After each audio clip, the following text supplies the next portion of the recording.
second. Why are these bowl cracking? Isn't this bowl supposed to not crack? This is high heat resistance bowl, right? As told by Puan Aiza to me.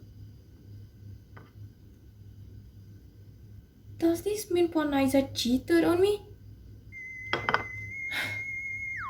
Whoever is deceived must be angry. That includes me too. I cannot tolerate with this matter. I want to take action. I want to sue Puan Aiza.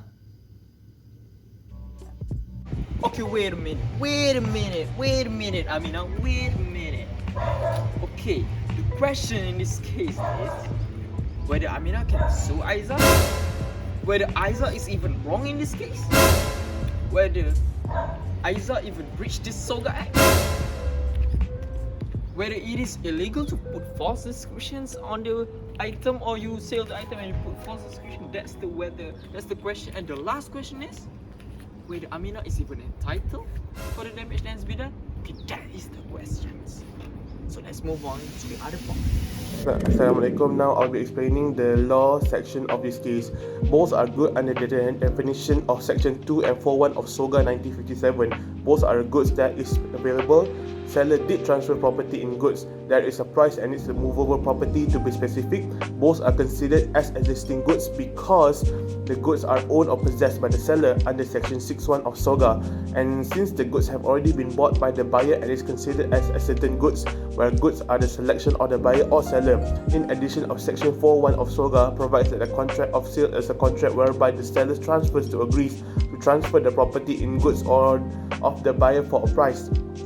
In this Amina vs Aiza case, there's two main things happening. First one, in section 12.2 of the SOGA, a stipulation essential to the main purpose of the contract, the breach of which gives rise to a right to trade the contract as repudiated, meaning that Amina can reject the goods if Amina hasn't paid to Aiza yet. Second one is the section 15 of SOGA, where there is a contract for the sale of goods by description. There is an implied condition that the goods shall correspond with the description, and if the sale by a sample as well as description, it is not sufficient that the bulk if the goods correspond with the sample. If the goods do not also correspond with the description, meaning that Amina is entitled if the description is not correspond with the goods. There is also against the caveat emptor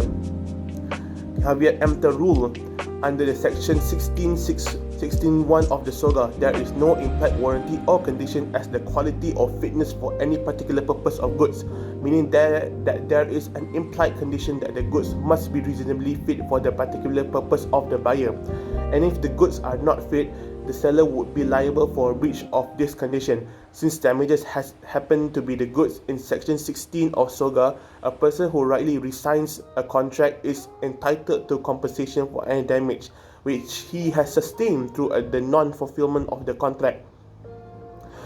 Under the common law rule, there's three types of damages. In this case, it's a substantial damages. In section 74.1 clearly stated that when a contract has been broken, the party who suffers by the breach is entitled to receive from the party who has broken the contract compensation for any losses or damages. Some examples are on Nagrudas and Co. versus Mitsui Busan Kaisha Limited in 1911. There were previous contracts between the parties for the sale of the flour being sold in bags bearing a well-known trademark. Further flour was ordered, described as the same as our previous contracts. Flour identical in quality was delivered. However, it did not bear the same well-known trademark. It would be held if this case, the flour which delivered did not comply with the description. Next is the case Bill vs Taylor. The buyer read an advertisement for a sale of car described Harrod Convertible White 1961. The buyer bought the car, but it was found that the car was a combination of parts of two cars. The front part was the model Harrod Convertible 1961, whilst the other part was from another older model. It's held because the seller had breached the implied condition. The buyer was entitled for damages. And that is all for my part, the law part of this case. Moving on to the next part. So for the application part, which is Amina versus Aiza, we can clearly see that Aiza is wrong, because there is something wrong with the Turkey bowl, because the description claimed that the bowl is high temperature resistant, but surprisingly the bowl cracked when Amina poured the hot soup into the bowl. It is totally wrong for the seller to put a false description on the item. So another example, when sneaker lover want to buy a pair of Nike Air Jordan 1, seller claim that the Nike Air Jordan 1 is an original. But upon checking the authenticity, it appears it was copy or counterfeit shoes.